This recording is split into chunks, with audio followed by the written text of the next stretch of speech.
Let me ask you something. Why do some people get knocked down and never get back up, while others get hit with things that should break them and just keep walking? Why do some people command respect without ever raising their voice, while others fight to be heard and still get ignored? It's not about talent. It's not about confidence. It's not about genetics or luck. It's something deeper, something built, not born, a forged mind. And when you have it, you don't have to chase power. You become power. Because what's forged doesn't flinch. It doesn't beg. It doesn't fold when life swings hard. It's calm. It's sharp. And it scares people. So here's the truth. You've been handed a soft mind by a soft world. But by the time this is over, you're going to know exactly how to forge a mind so strong. It makes you dangerous. And here's the part most people miss. There are 7 layers to the forge. 7 phases you must go through if you want real mental strength. Skip one, and the blade never holds. So stay locked in, because one of these layers is the exact one you've been avoiding, and it's the only one that's holding you back. Let's start with the first layer, the fire. Everything begins with fire, and fire isn't comfortable. It's not meant to be, because the mind you have right now, it's raw, it's rigid in the wrong places, and fragile in others. You think you're tough, until the fire shows up, pressure, failure, loneliness, responsibility. But here's the thing, fire doesn't destroy you. It reveals the parts of you that were never strong to begin with. It softens what needs to bend, and it melts away what doesn't belong. Most people never enter the fire willingly. They avoid it. They complain about it. They pray for it to end before it teaches them anything. But not you. Because discomfort, that's the invitation. Cold water on your skin when your body screams no. Early mornings when comfort begs you to stay. Hard conversations you've been running from. The discipline to not check your phone when silence gets loud. This is the heat that begins your transformation. And here's what most people don't understand. Comfort feels good until it rots you.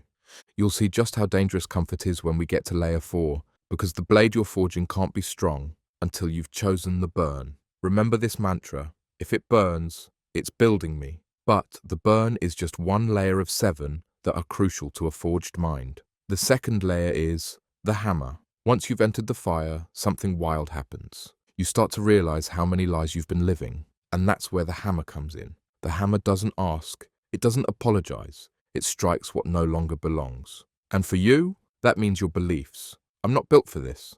Strike. I always mess things up. Strike again. No one in my family ever did anything like this. Strike harder. These beliefs aren't truths. They're cages, and you've been swinging inside them for years. But you're not here to carry someone else's fear. You're here to become someone you've never been. The hammer is what breaks those lies apart. Here's the truth. Most of the beliefs you carry didn't even come from you. They were handed down, packaged in shame, failure, or fear. You just absorbed them, and now they live in you like facts. But the forge doesn't care where they came from. It cares if they serve you. And if they don't, they get broken. This is where identity starts to shift, because the things you say about yourself eventually become who you are. So it's time to rewrite the script. Not just think differently, but become different. But here's where most people quit. They strike the belief once, and when it doesn't fall, they walk away. But you keep striking until that old shape is gone. But now you need something strong to strike against, because hammering without a foundation, that just makes noise. The next layer gives you your base. The third layer is the anvil. The anvil doesn't shape metal. It holds it. It takes the impact. And if you want to be truly dangerous, you need an emotional base just like that. Because here's what soft minds do. They snap under pressure. They lash out when they feel exposed. They crumble when someone criticizes them. They panic when life throws chaos their way. Sound familiar? It should, because we've all been there. But if you want to forge a mind that commands the room, that remains still while everyone else reacts, you need to build your anvil. This is emotional resilience. And it doesn't mean you stop feeling. It means you stop bleeding all over everything when you do. Let me make it simple. When someone disrespects you, you pause. You breathe. You choose your response. When fear hits, you don't run. You study it. You ask, is this fear or a signal? Forged minds create space between stimulus and response. They slow time. They wait when others react.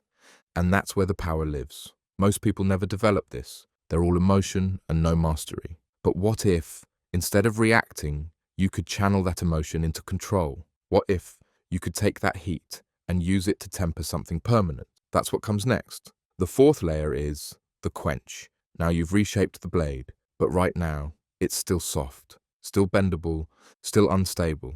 And that's where the quench comes in. This is where you lock it in, where your new structure becomes real, and the tool is self-control. Let me tell you a story. There was a teenager in Philly, quiet, focused, obsessed. While everyone else was partying, he was in the gym, before school, after practice, on holidays, shooting jumpers while the rest of the world hit snooze. That kid, Kobe Bryant, he didn't just want to be great, he built the systems for it. He chose boredom, chose repetition, chose solitude. He didn't live off hype, he lived off self-control. The ability to deny yourself what's easy for what's earned. That's what the quench is. And here's why it matters. Fire reshapes you, but fire can also make you unstable.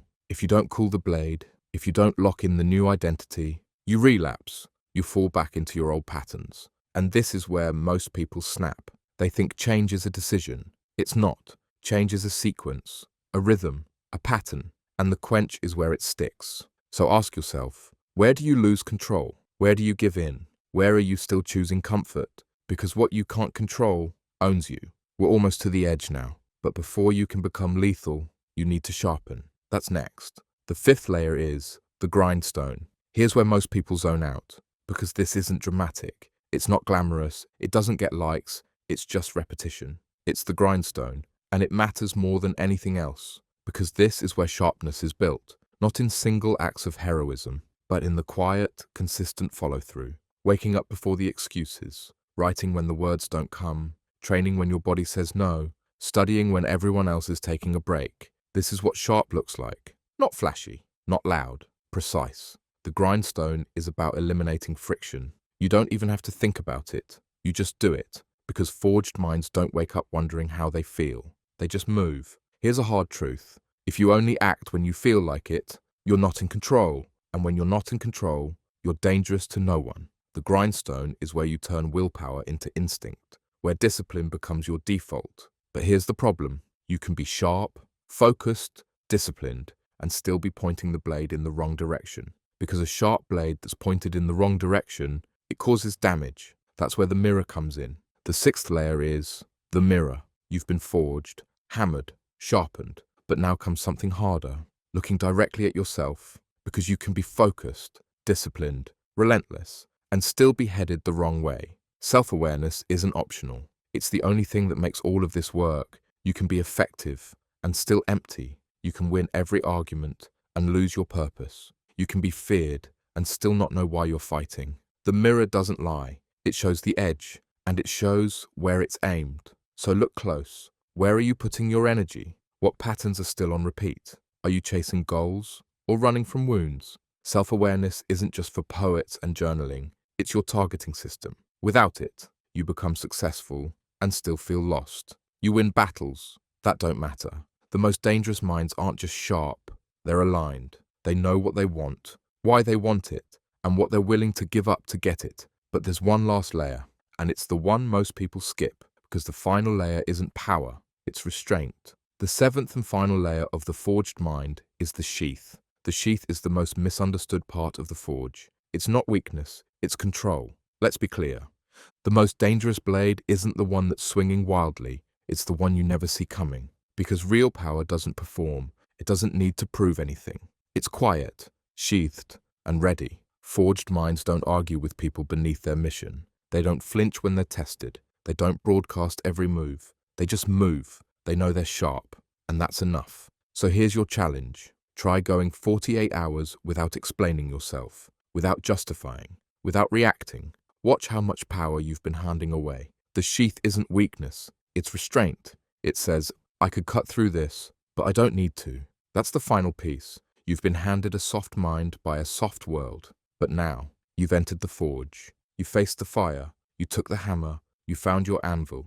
You quenched your impulses. You sharpened the edge. You aligned your aim. And you sheathed the blade. So when life hits you next, don't flinch. Don't fold. Stand still, calm, steady, dangerous. And smile, because you know something they don't. You've forged a mind so strong, it makes you dangerous to everything. Everything that once tried to break you.